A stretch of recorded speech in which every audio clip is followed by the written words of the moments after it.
A algunos, es decir, no a todos, ni siquiera a los más, sino a los menos, sin contar las escuelas donde es obligatoria, ni a los mismos poetas, serán 2 de cada 1000 personas. Les gusta, como también les gusta la sopa de fideos, como les gustan los cumplidos y el color azul, como les gusta la vieja bufanda, como les gusta salirse con la suya, como les gusta acariciar al perro. La poesía. ¿Pero qué es la poesía? Más de una vacilante respuesta se ha dado a esa pregunta. Y yo no sé, y sigo sin saber, y a esto me aferro como a una barandilla salvadora.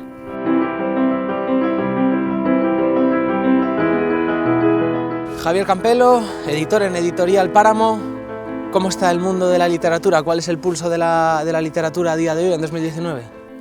Bueno, eso requiere una respuesta muy amplia porque también hay diferentes puntos de vista dependiendo desde dónde lo enfoquemos. Por ejemplo, el mundo de la literatura desde el mundo editorial o basándonos en lo económico estaría mal, a pesar de que se publica más que nunca, pero es demasiado rápido, estamos inmersos en un proceso de revolución constante, al final no queda nada y es un mundo demasiado amplio para que autores destaquen o se creen tendencias, se cree algo potente o que llega a un lector. Y desde el punto de vista del lector, el abanico es tan amplio y las posibilidades tan inmensas y todo el mundo tiene recursos en redes sociales, en publicidad, hay demasiada tergiversación que al final uno no sabe muy bien por dónde tirar, lo que escoger,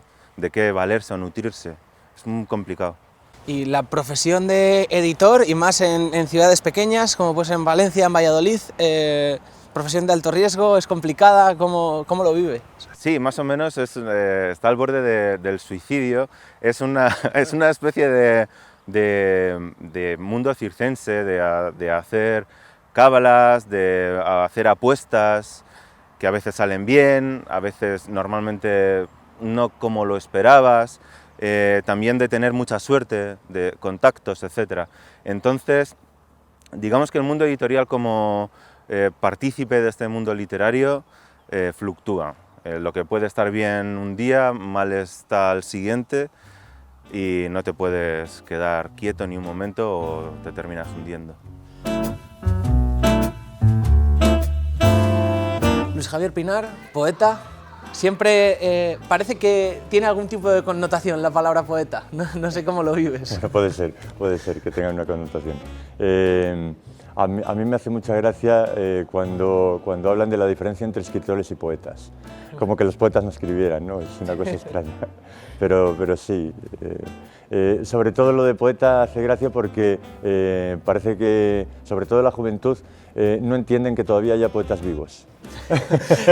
Sí, parece algo, casi son estudios arqueológicos, ¿no? O eso es la percepción que podemos tener de la poesía, pero sigue viva. Claro, muy viva, cada vez más viva. Está pasando una etapa de resurgir, ¿no? De la poesía, resurgir a nivel de la calle, ¿no? A nivel social, pero la poesía siempre ha estado ahí. Lo que pasa es que sí que es cierto que últimamente se está utilizando poesía, por ejemplo, en los anuncios de televisión, hay proyectos de poner poesía o ciertos versos en los pasos de peatones en Madrid, Barcelona y demás.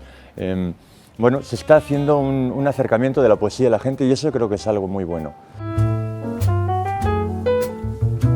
Asier Aparicio, profesor de instituto, escritor. Precisamente estamos en un instituto que creo que es el último punto en el que muchos jóvenes leen poemas.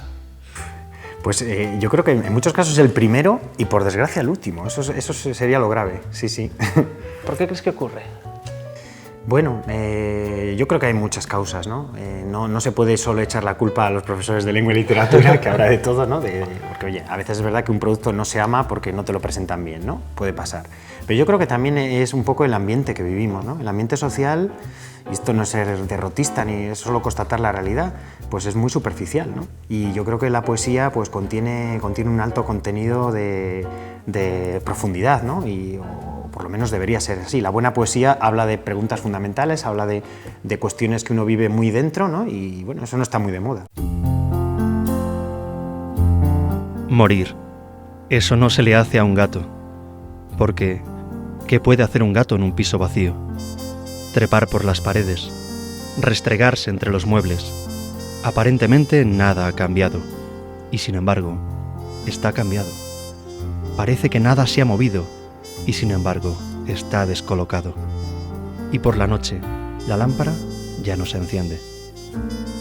Se oyen pasos en la escalera, pero no son esos pasos. La mano que deja el pescado en el plato tampoco es la que lo hacía. Ahí hay algo que no empieza a la hora de siempre, hay algo que no ocurre como debería. Aquí había alguien que estaba y estaba, que de repente se fue e insistentemente no está. Se ha buscado en todos los armarios, se ha recorrido la estantería, se ha husmeado debajo de la alfombra. Incluso se ha infringido la prohibición y se han desparramado los papeles. ¿Qué más se puede hacer? Dormir y esperar. Ya verá cuando vuelva, ya verá cuando aparezca, se va a enterar de que eso no se le puede hacer a un gato. Irá hacia él como de mala gana, despacito, con las patitas muy ofendidas, y nada de saltos ni maullidos al principio. Hablamos hoy de Wisława Szymborska, que charlábamos antes de empezar a grabar, decía, a mí me gusta su simpleza y tú me corregías con mucho acierto. Sí, no es simple, es sencilla, es sencilla. Y la sencillez no tiene que estar reñida con la profundidad, ¿no? Wisława Szymborska es muy sencilla a la hora de decir, pero siempre hay un trasfondo debajo de lo que está diciendo que es muy importante, ¿no? Que a veces nos remueve por dentro y dices, ostras, es que no solo me está hablando de esto, me está tirando de algo más, ¿no? Dicen que la primera frase de un discurso es siempre la más difícil. Por suerte, ya la hemos dejado atrás. Así comenzó Wisława Szymborska, poetisa polaca, su discurso de aceptación del Premio Nobel de Literatura en 1996. Lo recibió por su poesía, que con precisión irónica permite que los contextos histórico y biológico salgan a la luz en los fragmentos de la realidad humana. Y no demasiado sabemos de ella. Todo está en mis poemas. Repetía siempre esquiva para las entrevistas. Escondió su persona en el espejo de su obra, un reflejo de escaso tamaño, por cierto, apenas 13 tomos en sus 88 años de vida, hasta que falleciera en 2012. Hoy disfrutamos de 5 de sus poemas y hablamos de poesía con un editor, un profesor y un poeta. Para disfrutar de la literatura, para disfrutar no sabiendo, dudando, descubriendo. Porque, como afirmó Szymborska en su discurso de aceptación en Estocolmo, estimo altamente esas dos pequeñas palabras, no sé, pequeñas pero dotadas de alas para el vuelo. Nos agrandan la vida hasta una dimensión que no cabe en nosotros mismos y hasta el tamaño en el que está suspendida nuestra diminuta tierra. Si Isaac Newton no hubiera dicho no sé, las manzanas en su jardín podrían seguir cayendo como granizo y él, en el mejor de los casos, solamente se inclinaría para recogerlas y comérselas. ¿Por qué leer? ¿Por qué hay que leer? Bueno, pues yo siempre digo porque alguna vez más me lo han preguntado, ¿no? Y ya como lector, no como escritor. A mí me ayudó mucho leer a conocerme y a expresarme como persona, ¿no? Es decir, muchas veces lo que tú estás pasando lo encuentras escrito ya en un libro, o lo encuentras escrito en una canción, o lo ves en una película, ¿no? Entonces, el arte en general es un espejo y es un patrimonio de la humanidad en el cual tú te tienes que sentir reflejado, porque no somos bichos raros, pertenecemos a una línea que es la humanidad, ¿no? Temporal, y entonces, bueno, pues aparecemos en este mundo y a lo mejor otros que ya han muerto lo han expresado mejor que nosotros lo que estamos viviendo, ¿no? Si no existieran editoriales o acabase la literatura en un hipotético mundo futuro, perderíamos muchísimo. Entonces, el mundo de la cultura, digamos que esparce sus semillas constantemente para hacer una sociedad mejor. ¿Qué es la poesía? Ostras, eso es lo que hemos querido desvelar todos los poetas durante toda la vida, ¿no? Cada uno tiene su versión y ninguna es acertada y todas lo son. La poesía es una forma de comunicación. Es un lenguaje, lo que hay que entender es que la poesía tiene un lenguaje propio, lo mismo que lo tiene en cualquier tipo de arte, lo que tiene la pintura, la música, la escultura. La poesía es una forma de transmitir. y es una forma de transmitir que al final, cuando consigues que el receptor converja contigo en eso que estás diciendo, existe esa comunicación y ahí es cuando surge la poesía. A mí me dijeron en la carrera que la literatura es lo que se compra y se vende como tal, pero claro, hoy puedes comprar como poesía algo que para mí no es poesía. Hoy se venden, las editoriales venden como poesía cosas que no tienen ningún valor poético real, que son pequeñas rimas, pequeñas cosas insustanciales. Es muy fácil escoger o ver pequeños poemitas con una palabra que llama un poco la atención. Erosión. Bueno, pues vamos a hacer con erosión un poema. ¿Qué puedo erosionar? Mi piel, ya está. Cuando erosionas mi piel, o la erosión que produce tu ausencia en mi piel, ya está, algo por ahí, ya es un poemilla. Y si lo colocas 5-7-5 ya tienes un haiku, y eso no es poesía. Como dice un amigo mío y muy buen poeta que es Javier Dámaso, hay adanismo, que es a partir de mis escritos y de mí mismo empieza el recorrido de la nueva poesía. ¿Por qué? Porque no tengo ni idea ni de lo que hay detrás ni de lo que me rodea. Yo tiro y este es el verdadero camino, y eso es muy peligroso. Comentábamos que la poesía intenta democratizarse, intentamos acercarla se intenta que se acerque a mucha gente distinta, pero a veces para eso se caen en pequeños trucos o atajos que no sé tú cómo los valoras cuando por ejemplo, en los Pasos de Cebra de Madrid encontramos versos que quizás sean más ripios, ¿no? Que sean cosas bien sonantes, no sé tú cómo lo percibes. Bueno, yo no me gusta tampoco criticar ciertas intervenciones poéticas que puedan tener otros autores, porque me parece que, bueno, que cada uno también es libre de crear hasta donde quiera y hasta donde pueda. Pero sí que es verdad que si nos quedamos solamente en eso, pues sería muy pobre, ¿no? Creo que esto tiene que ser el paso para que nosotros lleguemos un poco más allá. Yo siempre suelo decir que por ejemplo, hay ahora una nueva poesía que estaba muy de moda y que llega muchísimo a los jóvenes. Estamos hablando de autores tipo Irene X o tipo Elvira Sastre, que está muy bien y que utilizan esa sencillez, pero para contar cosas quizá muy vulgares en muchos casos. Yo no digo que no tengan profundidad en otros poemas, pero a veces lo comercial se convierte en eso, en lo facilón, y se queda solamente ahí. Y tengo siempre la esperanza de que estos chavales se den un golpe en la mesilla un día por la mañana cuando se levanten y digan: voy a coger un libro de tal autora o de tal otro autor, y a lo mejor ahí empiezan a profundizar un poco en lo que es la poesía un poco más sustanciosa, ¿no? Los dos están convencidos de que les ha unido un sentimiento repentino. Es hermosa esta seguridad, pero la inseguridad es aún más hermosa. Creen que como antes no se conocían, no había sucedido nada entre ellos.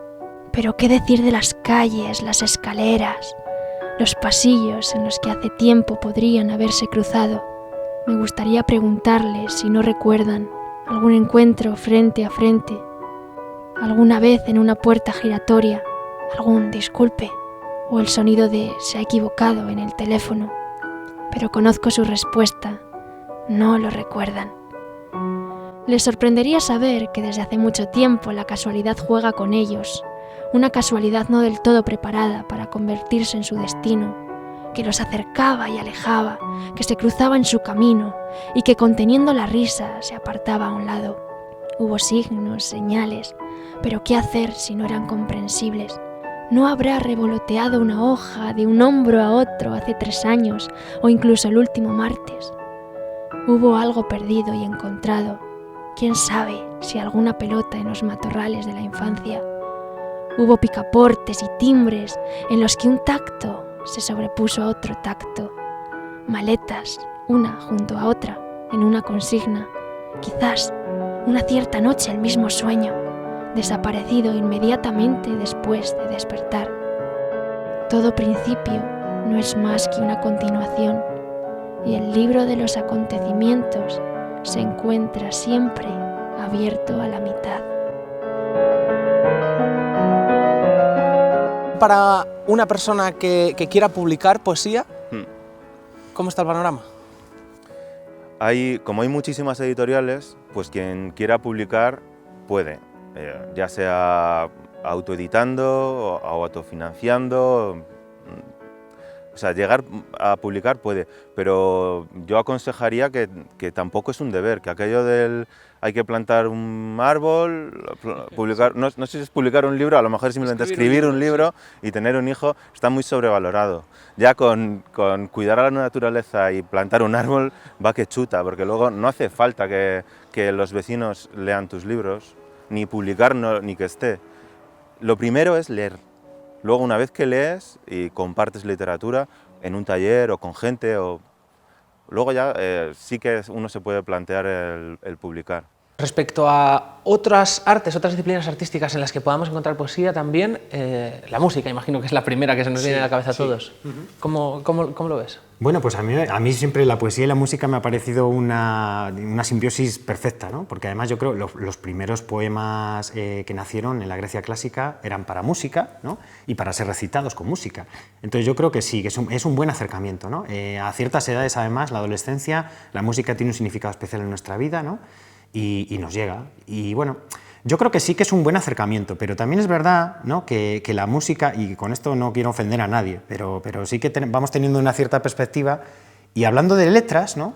Las letras de otras músicas de antes yo creo que tenían más profundidad. Entonces, acceder desde la música hoy en día es un comienzo, pero es como si recorres las primeras piedras de una montaña, te cuesta todavía subir bastante, ¿no? Entonces, bien, es un buen acercamiento, pero no olvides, no te quedes en la falda de la montaña, que hay que ascender, ¿no? Igual abro un melón que da pues para tesis doctorales o para charlas y convenciones y más jornadas, pero ¿Netflix hace que perdáis lectores? Sí, puede ser, pero también depende de la serie de Netflix. A mí me fastidiaría mucho que perder lectores con series muy malas, pero luego hay series que merecen la pena. Es como todo, si alguien pasa de estar en el Facebook con el móvil o jugando a lo que sea y se va a ver Netflix porque es lo más cómodo al final, por las posibilidades que hablábamos antes, y no se para un poco a pensar o a lo que le quiere aportar o lo que ha aprendido ese día, aunque suene un poco ñoño y cursi, pues realmente es un día olvidable. Debo mucho a aquellos que no amo, el alivio con el que acepto que son más queridos por otro, la alegría de no ser yo el lobo de sus ovejas. Estoy en paz con ellos y en libertad con ellos, y eso el amor ni puede darlo ni tomarlo sabe. No les espero en un ir y venir de la ventana a la puerta, paciente casi como un reloj de sol. Comprendo lo que el amor no comprende, perdono lo que el amor jamás perdonaría. Desde el encuentro hasta la carta no pasa una eternidad, sino simplemente unos días o semanas. Los viajes con ellos siempre son un éxito, los conciertos son escuchados, las catedrales visitadas, los paisajes nítidos, y cuando nos separan lejanos países son países bien conocidos en los mapas. Es mérito suyo que yo viva en 3 dimensiones, en un espacio no lírico y no retórico, con un horizonte por lo móvil real. Ni siquiera imaginan cuánto llevan en sus manos vacías. No les debo nada, diría el amor sobre esta cuestión abierta. ¿Qué le pide a 2019, pensando en el corto plazo, y a la nueva década, a la década que va a empezar ya el año que viene, un editor de poesía o un editor de literatura? Pues seguir existiendo, yo creo. Sobrevivir y que la supervivencia se basa únicamente en que la gente lea, en que la gente vuelva a retomar el hábito si lo ha perdido, o que se siga fomentando, que se fomente en las escuelas, que los chicos, aparte de que está muy bien que les introduzcan en idiomas, en tecnología, etcétera, que sigan leyendo, porque si no leen, al final vamos a nacer y morir y quedar ahí como totalmente encapsulados. Ya no solo hablando de los jóvenes o a los jóvenes, sino, por ejemplo, a los padres que hoy nos estén viendo y que quieran que sus hijos den esos primeros pasos, ¿qué podrían hacer o qué crees tú que puede ser lo correcto? Hombre, lo primero, esto parece un tópico, pero es que es así. A ver, si te ven que tú disfrutas con la literatura, con la poesía, con el cine, con las artes, viendo un museo, si te ven, se van a empapar. Es decir, van a decir, esto es bueno, y mi padre disfrute, mi madre también, pues eso yo creo que es fundamental. Y luego yo creo que son edades en las cuales la afectividad es muy importante, unido a esto que acabo de decir, ¿no? Es decir, si tú tienes una relación con ellos a otros niveles, totalmente buena, afectiva, se sienten escuchados, se sienten queridos, tú luego cuando vayas a ir a la cama y les lees un poema, aunque sea de Machado, es que te lo van a escuchar. Y a lo mejor en ese momento, papá, léeme un cuento, y les lees un poema, y te lo van a aceptar igualmente porque te quieren. Y bueno, yo creo que toda educación, si se hace desde el corazón, pues todos somos más permeables, ¿no? Hablábamos de la salud de la poesía en el momento actual. Te quiero preguntar por la salud de la poesía en Palencia. En Palencia ahora mismo está en auge. En Palencia siempre ha habido grandes poetas, grandes autores, desde Fernández Nieto a muchos otros, ¿no? Muchos otros que todavía están vivos y que bueno, pues han o siguen ligados al mundo poético. Lo que ha ocurrido, yo creo que de un tiempo a esta parte, y yo creo que ha sido general en Palencia y en cualquier otra parte, es que la poesía se está sacando a la calle. Aquí en Palencia, por ejemplo, hay un grupo, el Grupo Diversos, al que pertenezco, que nuestra misión es sacar la poesía a la calle, llevarla donde está la gente, el acercar la poesía para que pierdan ese miedo y se den cuenta de que realmente lo que estamos diciendo, el mensaje que estamos transmitiendo, también lo entienden ellos y también les gusta y se pueden sentir muchas veces identificados con ciertos poemas y decir, joder, eso me pasaba a mí y yo no sabía cómo decirlo y fíjate, esta persona lo ha dicho, ¿no? Entonces, ahora mismo la poesía en Palencia yo creo que está floreciendo, tenemos actos públicos mensuales en bares, en el Universo Sonoro, por ejemplo, el último jueves de cada mes, o alguno que se hace en plazas, en terrazas, aquí en la biblioteca hemos tenido varios. Yo creo que todo eso lo que está llevando es a que la gente se dé cuenta, despierte un poco y de repente empiece a investigar un poco en esa poesía, ¿no? Yo creo que es nuestra misión y eso está muy bien. En Palencia se está moviendo mucho eso ahora. Después de cada guerra, alguien tiene que limpiar. No se van a ordenar solas las cosas, digo yo. Alguien debe echar los escombros a la cuneta para que puedan pasar los carros llenos de cadáveres. Alguien debe meterse entre el barro y las cenizas, los muelles de los sofás, las astillas de cristal y los trapos sangrientos. Alguien tiene que arrastrar una viga para apuntalar un muro. Alguien acristalar la ventana y enganchar la puerta en sus bisagras. Eso de fotogénico tiene poco y requiere años. Hay que reconstruir puentes y estaciones de nuevo. Las mangas quedarán hechas jirones de tanto arremangarse. Alguien con la escoba en las manos recordará todavía cómo fue. Alguien escuchará, asintiendo con la cabeza en su sitio. Pero a su alrededor empezará a haber algunos a quienes les aburra. Todavía habrá quien a veces encuentre entre hierbajos argumentos mordidos por la herrumbre y los lleven al montón de la basura. Aquellos que sabían de qué iba aquí la cosa tendrán que dejar su lugar a los que saben poco, y menos que poco, e incluso prácticamente nada. En la hierba que cubra causas y consecuencias, seguro que habrá alguien tumbado con una espiga entre los dientes, mirando las nubes.